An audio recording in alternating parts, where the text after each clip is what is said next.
السلام عليكم خوتي الجزائريين والجزائريات من داخل الوطن ومن خارج الوطن. كل العرب والمسلمين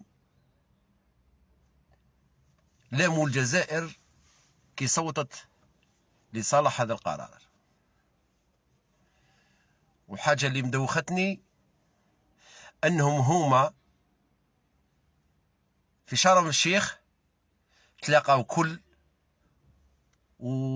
وصادقوا قبل ما يصوتوا، صادقوا بيه بمشاكله. كل ما فيهم قادة حماس، لكن الجزائر ما شاركتش وما راحتش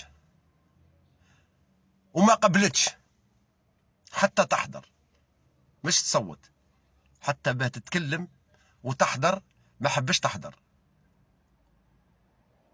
لأنها عن بالها باللي كاين الخونة ياسر.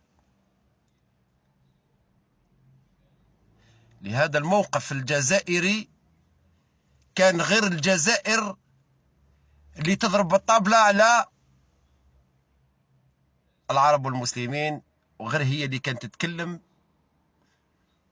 والجزائر هي من رفضت 3 خطرات 3 مرات، وهي ترفض وتدير تعديل في هذا القرار.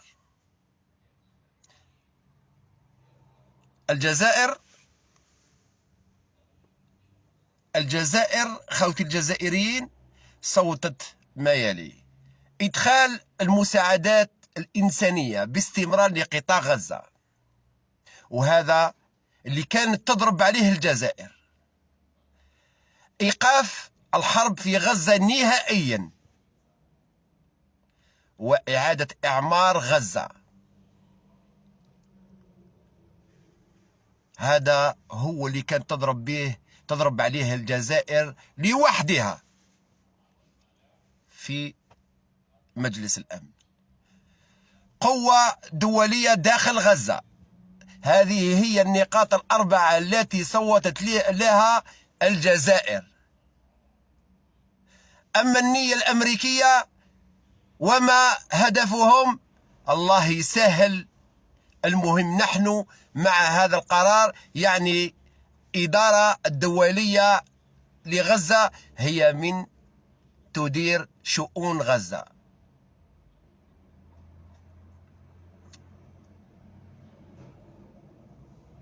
وليست حماس ولا السلطة الفلسطينية.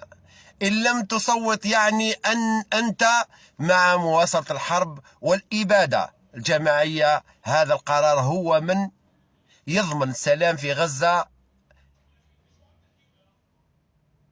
نحن مع القرار مجلس الأمن وتحيا الجزائر. هذا هو القرار اللي صوتت عليه الجزائر،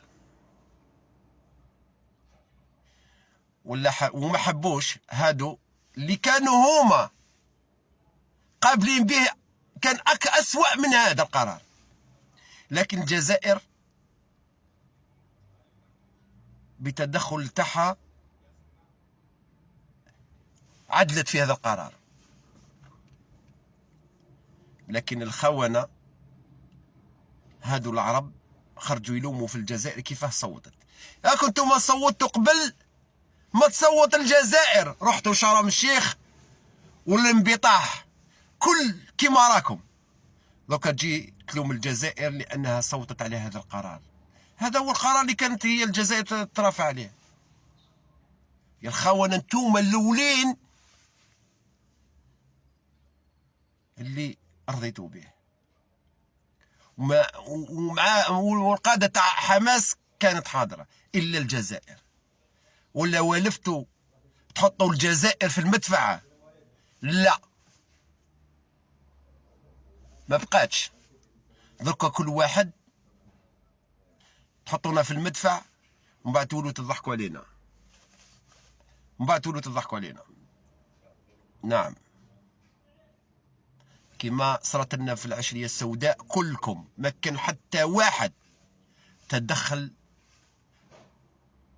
ولا حتى تعاطف مع الجزائر، خليتونا في بعضنا ناكلوا وانتم تضحكوا وتتفرجوا.